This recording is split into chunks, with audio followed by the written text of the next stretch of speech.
we will be recapping what happened in Week 9 of the NFL season, as well as preview the Thursday Night Football game for Week 10. I'm not going to be recapping every single matchup from this past weekend, but just more of the prominent ones, the ones that are going to mean more going forward when it comes to playoff implications and things of that nature, and good storylines for the most part. Let's just go ahead and get right into Week 9 recap here. We're going to start with the Thursday Night Football game from Week 9, which was the Steelers versus the Titans. This game was, if you follow any of my social media content stuff, I made one of my bets of the week. I did the Steelers and the points as well as the under, which both hit, which was really nice for my record going forward. It has not been very pleasant thus far in the NFL season. My gambling predictions have been pretty poor thus far, but that's a good, step in the right direction for me moving forward here. But yeah, Steelers get a big win.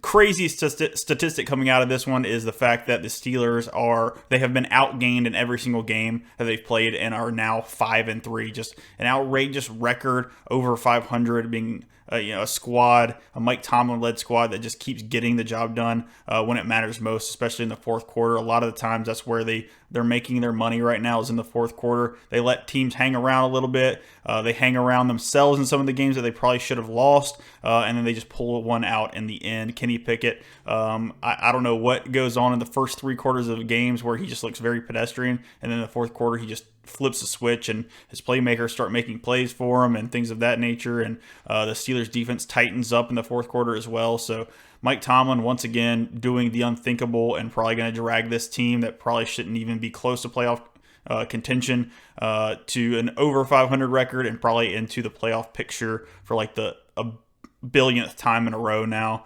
He's clearly got the record for that. He's never had a losing season on his resume. So just impressive stuff from the Steelers and Mike Tomlin in general, just winning despite basically being outplayed in every game that they've played this season. On the other side, Will Levis still didn't look bad in this game. Obviously, the pass rush was getting after him, and so he had to make some quick decisions, quick throws. And he was getting the ball out of his hands. A lot of the things coming out of the draft that people were saying was his weaknesses were the fact that he really couldn't see the rush very well. And I think it might be just more of a thing where he's just a bigger guy and he knows he can stay in the pocket and be that big soldier back there and make throws even if the pass rush is starting to get to him. He knows he can take a lot of the punishment and the brutal hits that you get in the pocket whenever you're that big and that strong in general. And he is a big presence back there in the pocket. He's not some smaller specimen type quarterback like a Bryce Young back there. He can take the hits and he can still make strikes, and he makes throws on the football field that not a lot of players in the NFL can make, quarterbacks I should say. He's just got an elite arm. I don't know if he's going to be able to use it to his full potential. We shall see in the coming years and stuff and seasons as he becomes probably the full-time starter for the Tennessee Titans. But Will Levis, step in the right direction. They look like they probably have their guy for the foreseeable future, so good for them. They still are probably not going to really compete in the AFC South this season, but just having that as a caveat on the season is just really nice for the Titans team, who is probably going to look to retool this offseason, get some nice draft capital, and just look for it next year, basically. But yeah, Steelers, like I said, get a big win there. Mike Tomlin doing his thing. It's just really impressive what they're able to do every single year. Next game, Dolphins versus Chiefs. This one was played in Germany. It was the 9:30 game. Everybody woke up to this one pretty much. And the Dolphins, man, it's rearing its ugly head once again, where everybody's kind of I don't know. Everybody's got the same opinion, I feel like, of the Dolphins for the most part at this point. Is just every single time they run into a competent opponent, what people consider a good team in the NFL, they decide to just kind of falter and just not play their best. I don't know if that's just a product of the way their system is. I don't know if it's a Tua thing where he's starting to feel the pressure. I don't know if it's a Mike McDaniel game planning, game designing type deal. But yeah, the Chiefs were able to, and I think it was another thing where I think the Chiefs are just a bigger, more physical team also than the Dolphins. I think that's becoming a theme as well, as the Dolphins are more of a fast, smaller team, and they'll catch you off guard when it comes to that type of thing. But when it comes to like a team like the Eagles and the Chiefs, who are good defensively on the defensive line, have good O lines as well, they can kind of lean on you and wear you down over the time of a football game, and so the Chiefs get it done. They didn't look great offensively, to be completely honest. The Dolphins made a ton of mistakes in this game. It felt like they were in 3rd and 10 the entire game, so they couldn't get off to hot starts in their drives because of penalties and things of that nature. So I will say the Dolphins have a chance if they just clean some of the things up when they're playing some of these better teams. They have a chance to beat some of these better teams. But if they keep playing the way they've been playing, they will keep losing to the better teams in the NFL, and they'll just keep blowing out the bad ones, and that's just the reality of the situation. But yeah, Chiefs get a huge win here, bounce back after a bad loss to the Denver Broncos. Looks like Patrick Mahomes is healthy again. He no longer has the flu and stuff of that nature, so he went back to being the normal Patrick Mahomes that we're kind of used to seeing. Just controlling the offense, commanding that offense so well, and just knowing where everybody's going to be on every play. And yeah, he got the job done. The Chiefs got the job done. Andy Reid still doing a great job. And Steve Spagnuolo, a guy, he's an unsung hero for that team. He is such a good defensive coordinator. He doesn't get the credit that he probably should. He, I think, is probably one of the biggest reasons why they beat the Eagles in the Super Bowl this past season. He was able to scheme up some run blitzes and things of that nature, things that teams just weren't doing to the Eagles, because basically what he decided in that matchup was if he could stop the run game and try to make the Eagles one-dimensional, they could find out a way to win the game. And that's what they did. They stopped the run game. Jalen Hurts still went crazy in the game, but it was all on him, and he made one singular mistake, and that was that fumble. And Nick Bolton got the touchdown after that, and it kind of changed the tide of the game a little bit. So, yeah, just insane job by the Chiefs going forward, just being very good every single season, just consistently being that team in the AFC that everybody's going to have to go through for the most part. Next game, Vikings versus Falcons. This one, otherwise, I probably wouldn't have said anything about, but the storyline here is just too good. Jaron Hall gets the start, obviously, on this one for the Minnesota Vikings, and he goes out very early on with a concussion. He goes and runs to the right side, gets smashed by a couple players on the Falcons, goes out with a concussion. Josh Dobbs, just in emergency quarterback mode, has to come in. Does not have any reps with the first team starters because Jaron Hall was getting those all week because they knew they didn't have enough time to get Josh Dobbs caught up after the trade deadline to get him kind of going in the offense there. Has to start, or not start, but has to replace Jaron Hall in this game, and just comes out and starts balling. It didn't happen immediately. He did have he had a safety at the beginning of this at the beginning of the game, and he struggled a little bit with timing and chemistry, which of course is going to happen with a team you've never played for. You don't even hardly know any of the plays. You don't know the cadence. You don't know the snap count. You don't know anything. And so basically Kevin O'Connell's on the sidelines just coaching up Josh Dobbs through these plays and through his mindset for some of these play calls. And Josh Dobbs then just kind of gets more settled in, and they go on to defeat the Falcons. And for anybody that is a fantasy manager of any Atlanta Falcons players and things of that nature, and I don't know if you've caught up with the way that Arthur Smith has treated the media as of late. He's been a little bit unprovoked when it comes to people asking him things about usage for certain players and things of that nature, and he just all of a sudden just went on this rampage against fantasy football managers and players and stuff of that nature. And he's just become kind of a villain in the fantasy football community, but based off the fact that he just can't stand that people are questioning his authority essentially for his own team. But when you're a guy that's just not utilizing Kyle Pitts, a top 5 pick in the draft a couple years ago, and you're not really utilizing Bijan Robinson. You're just overusing Tyler Algier, who's a decent player, but he's not Bijan Robinson. You picked Bijan 8 overall in the draft, man. You got to use your weapons. I know you want to kind of you don't want to wear him out in the first year of his contract, but man, at this point, you're losing games to teams that you shouldn't lose to. You're losing to an emergency backup quarterback who doesn't even know the offense he's playing in. that's embarrassing enough for you to change your mindset on the way you're using your players and things of that nature. Taylor Heinicke came in. He played pretty well. You're going to get your Taylor Heinicke games where he's slinging it out there. He's going to make mistakes. He's going to throw picks here and there. But he's going to keep you in and out of a game for the most part because of the way he's aggressively going to attack the passing game. So going forward, I think it's a good thing that Taylor Heinicke is in there at quarterback. Obviously, I like the move to go to him over Desmond Ridder because at least he'll throw the ball down the field and just threaten the defense to go and defend the pass in general, and they can't stack the box against a Bijan Robinson or a Tyler Algier. But yeah, I just think Arthur Smith has got to get his head out of his rear and use Bijan the way he is destined to be used, which is every down essentially. I mean, he's a 3-down back. He's a guy that can run between the tackles. He can run outside zone, inside zone, doesn't matter. He can catch the ball out of the backfield. He is a one-man. He's a Swiss Army knife, if you will. He knows how to play football. So you just give him the opportunity to do so, and it will pay off dividends. I wholeheartedly believe that. If he gets 20, 25 carries a game, or even just like 15 to 20, and then still operates in the passing game, you will see the fruitfulness of his abilities on the field. So I think Arthur Smith, like I said, just needs to swallow his pride a little bit and then just use his playmakers the way they're supposed to be used.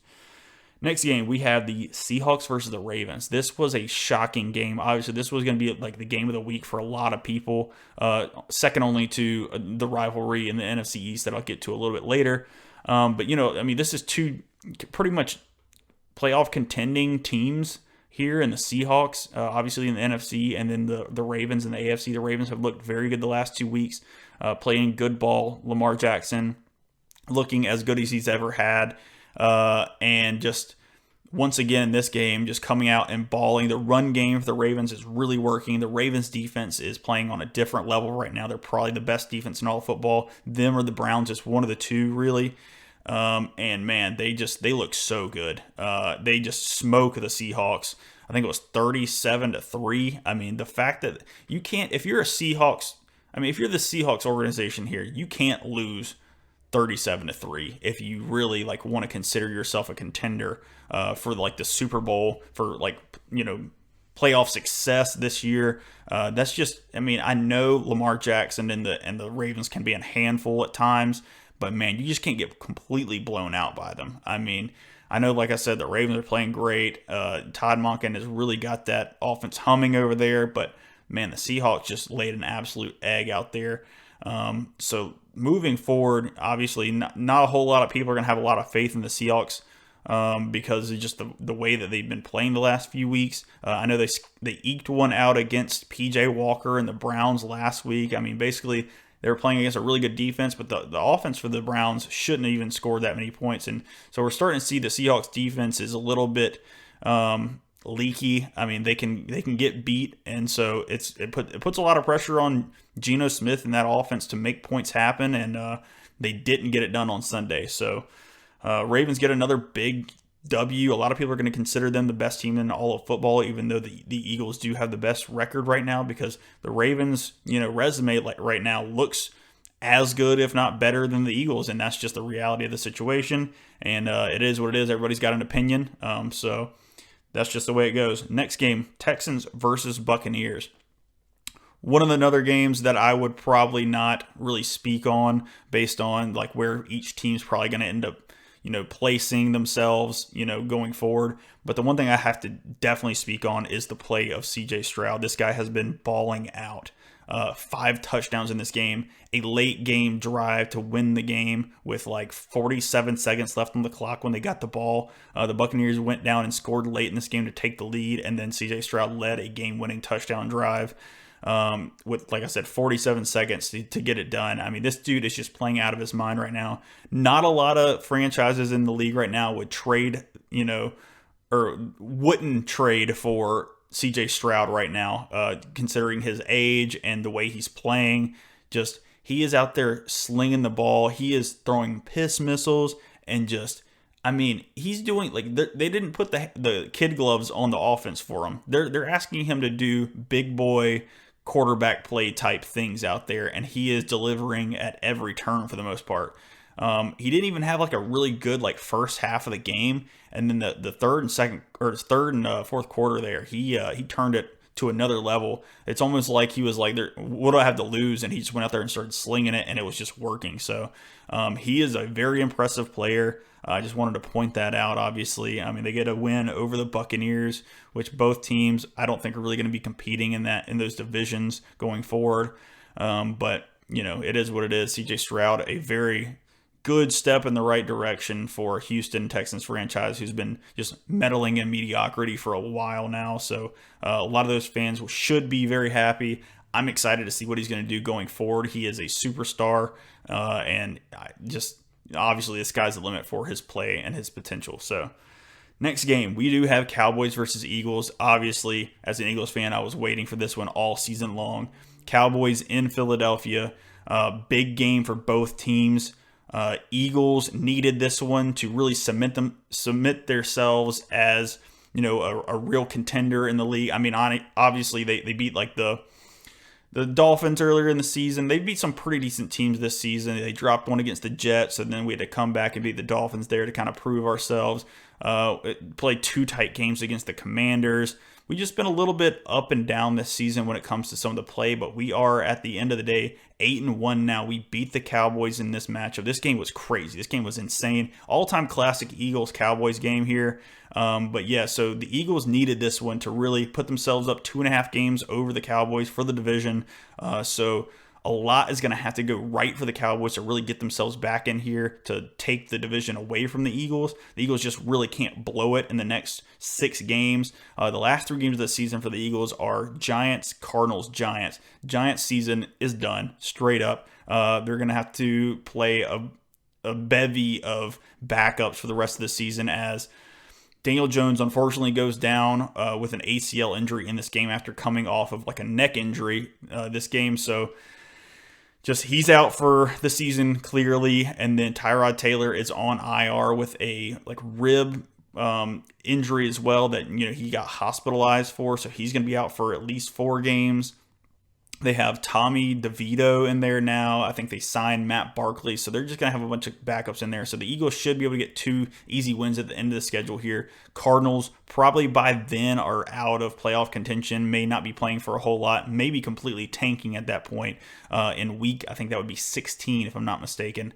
And Kyler is going to be coming back this week, so it's interesting to see how they're going to play the rest of the season when it comes to like if they want to kind of secure one of the top 5 picks. Are they going to like kind of more or less purposely lose some of these games near the end of the season? So like I said, the Eagles should get 3 easy wins at the end of the season, and then we have a gauntlet coming up. Obviously, we're on a bye week this next week, so we're trying to get healthy. We have a lot of injuries going on right now. Jalen Hurts, selfishly, he said he needed this bye week couldn't have come at a better time for him, as he has a little bit of a knee injury. He has a bone bruise on his left knee, and clearly in this game against the Cowboys, he got a helmet to that same knee and limped, and we thought the season was over for a second because he fell over and limped to the sidelines, came back in, just fought through it, just an absolute warrior out there, came back out after halftime and led the Eagles to a nice scoring drive to go up in the game against the Cowboys. Just,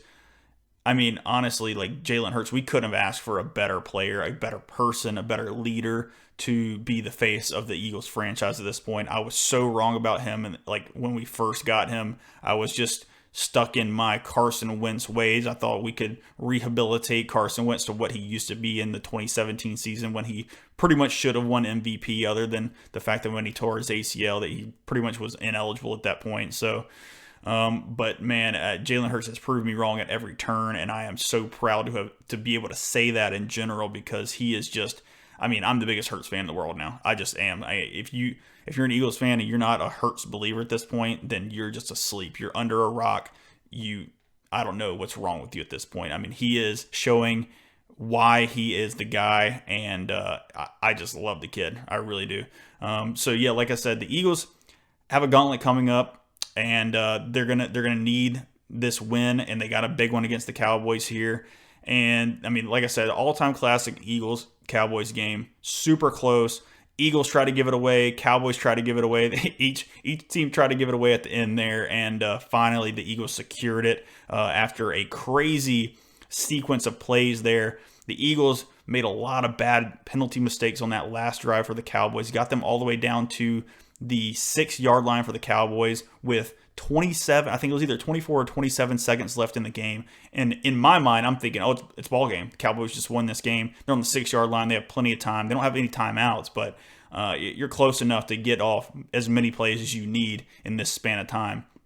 And then the Cowboys false start. We get a sack, a huge sack there. They get a delay game after the sack. Then there's not as much time left. They throw the ball to CeeDee Lamb. He gets tackled. He gets rallied and tackled there. And then they get one more play towards the end zone. And Dak throws it short again to CeeDee Lamb. And he gets rallied and tackled close to like the 2 or 3 yard line. And that was all she wrote for the game in Philadelphia. And that was so huge for the Eagles going forward. To go into the bye week 8-1 was just astronomical for their chances of getting the number 1 seed in the NFC with, the 49ers kind of faltering right now. The Seahawks not looking as good as they did, beating the Cowboys, which is one of the better teams in the NFC as well. The Detroit Lions are one of the contenders now for the NFC title. And so the Eagles got to keep winning to keep pace with them because their schedule is not very hard going forward, so they could win a lot of games left on the schedule, and so it's got to put the pressure on the Eagles to continue to win and just keep getting these tiebreakers against familiar opponents and stuff of that nature. But Cowboys, man, I got to give Dak Prescott credit. He played very well. He played about as good as he could to get them a win there. Some of the decision making, just parts of the game for Mike McCarthy, I still don't understand. He just doesn't give you an advantage like a Nick Sirianni does. A Nick Sirianni just gives you such a competitive advantage because he is just so good situationally. He understands football. He understands time management. He understands pretty much all of it to a T for the most part. And Mike McCarthy, I feel like, struggles in a lot of those areas. And so it almost doesn't matter how good of a roster you've got there in Dallas. Mike McCarthy is going to hold you back from a lot of things. Dak, like I said, played good in this game. Didn't look as good on that last drive there, so that just it probably gave a little bit of a sour taste to some of the Cowboys fans that may be doubting Dak out there. But it just kind of is what it is. Like he can't help, a false start. He can't help some of these situations, but he did miss some throws at the end of the game, and it just shows that in clutch time, Dak still is not as good of a quarterback as he is when they're front running, when they have a lead, things of that nature. The defense for the Cowboys plays much better when they have a lead because they can just pin their ears back and get after the quarterback on the other side of the ball. And it's just when you have them in a close game, they're going to make mistakes. That's just the Cowboy way it feels like right now. So moving forward, Cowboys team's still going to be good. They're still going to be in contention. They're still probably going to end up getting that 5 seed or whatever it ends up being with their record. They'll get in the playoffs. It is what it is. But and to be completely honest, as an Eagles fan, I don't want to see them in the playoffs again because it seems like it's a coin flip almost every single time they play the Eagles, no matter how good either squad is. So like I said, it was just a big win for the Eagles for their chances of getting the 1 seed so they can get that first round bye just like last year. And it paid dividends. Playing 2 home games in Philadelphia to get to the Super Bowl is such an advantageous spot to be sitting in. So let me get to the next game. The last big game really of the weekend. Bengals versus Bills. This is another kind of rivalry that is spouting out of nowhere for the most part. They're just 2 contenders that are just meeting up in the playoffs more often than not these days because of just 2 good quarterbacks playing each other, 2 good teams, 2 good organizations now. And it seems like the Bengals just have the Bills' number right now. The Bills are such a Dr. Jekyll and Mr. Hyde type of football team, kind of like the Cowboys, where there's times where they look unstoppable and times they look just like they can't get anything done on either side of the ball. Obviously, the Bills have, they had some bad injury luck thus far in the season. They've lost Matt Milano, Tre'Davious White. Those are 2 of their better players on defense, and it sucks to have injuries and have that really affect the way that your team operates. But it's the NFL. That's the way it happens. You have to adapt and you just have to overcome and just be just resilient in those moments when you have to have the next man up type mentality where you just replace that guy. Like it sounds like savage, but it just kind of is the way it is in the NFL. So the Bills, not as hot on defense as they were at the beginning of the season. Obviously, the Bills' offense has found a little bit of a bump in the road when it comes to how they want to operate on offense. Like I said, their run game is basically still non-existent. It seems like as soon as like they feel like the game is going to be a close one, they just abandon the run altogether. It's like the only time they run the ball is when they're trying to run out the clock. And it's like, no, you have to keep your offense balanced all game long, or else you're just going to get so one-dimensional that the defense is going to know what's coming, and that's what happens every single game. It seems like in these close, good matchups with contending teams like a Bengals team, and then obviously last year the Bengals went into Buffalo, snowing, didn't matter. Joe Burrow went right in there and just assassinated essentially the Bills defense in that game, and I think they are scared of Joe Burrow and the capabilities of that offense. Obviously Jamar Chase came out of this game with a little bit of an injury. He's got a little bit of a back thing going on. He's day-to-day now, so got to look for that going forward for their offensive struggles that they've had earlier in the season. They don't want their offense to go back to that place where it was earlier, because it was not pretty, but that was mostly, I believe, to the health of Joe Burrow and his calf strain, which I think is healed at this point. T. Higgins got back going in this one, so just getting everybody going again. Joe Mixon had a pretty good game in this one as well, so looks like for the Bills, you can kind of run on them a little bit. If you have a competent quarterback, you can pass the ball in the Bills right now. So Bills defense not looking as scary as it did before, and then the Bills offense is just so one-dimensional with it's just so Josh Allen centric that it's just him playing hero ball and having to essentially drag them to victories at this point, and you just can't have that when it comes to playing good football teams like the Bengals. The Bengals are going to find ways to win. Lou Anarumo is too good of a defensive coordinator to just let a one-dimensional team come in there and beat them. So Bengals get a huge win, obviously. They are making their way back into contention in the AFC after a really slow start this season.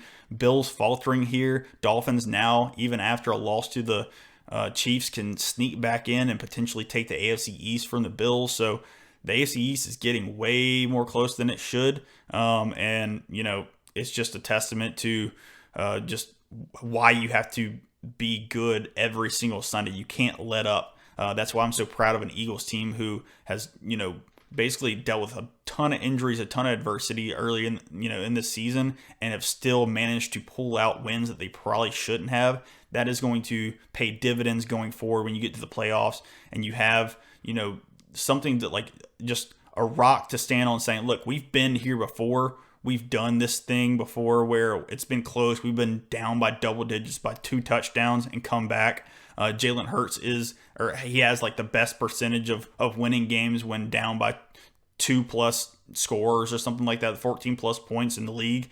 So that just bodes well for your team going forward, and that's why it's very impressive what the Eagles are doing right now, even though they're coming off a Super Bowl loss, which the Super Bowl hangover is a whole ordeal, and people were talking about that, saying there's no way they're going to come back and still be a real contender this season, and they have just bucked that trend completely, just like the Bengals did last year when they lost the Super Bowl 2 years ago, I should say, when they lost to the Super Bowl to the Rams. And they came back the next year, went to the AFC Championship game, and were like a few plays away, like one penalty basically away from going back to the Super Bowl. So it can be done. The Bengals, obviously are proving it, and it's, making everybody, I feel like, in the Eagles locker room more confident that they can do the same thing again. All right, let's go on to the Thursday Night Football preview. We have the Panthers at the Chicago Bears. The Bears are favored by 3.5 in this game.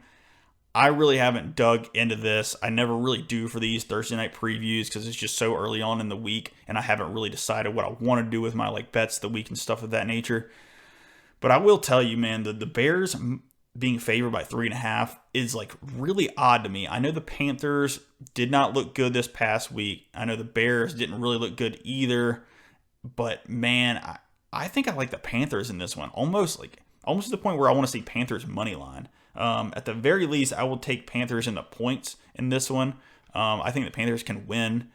I think Tyson Bagent is a nice story, but the Panthers defense is a pain in the butt. The Panthers defense is pretty good. So this could be a situation where Tyson Bagent still goes out there and slings it. Now, a lot of this can change if Justin Fields ends up playing in this game. I don't think he will. I think they're probably going to wait another week. I mean, this is another short week, so I don't think they would want to rush Justin Fields back into a lineup on a short week like this. But I think this could be a situation, like I said, where Tyson Bagent can come in there and start slinging the ball around again.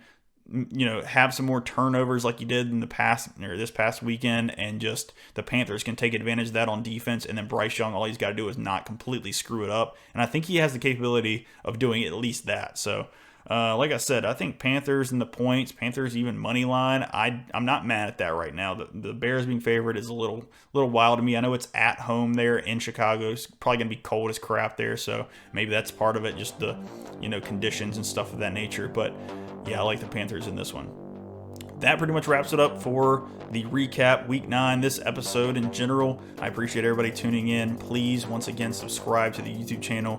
Put on the notification bell so you get all of my videos. You get all the content that I'm putting out there. Follow me on Twitter. Follow me on TikTok. All that good stuff. And I will talk to you next week.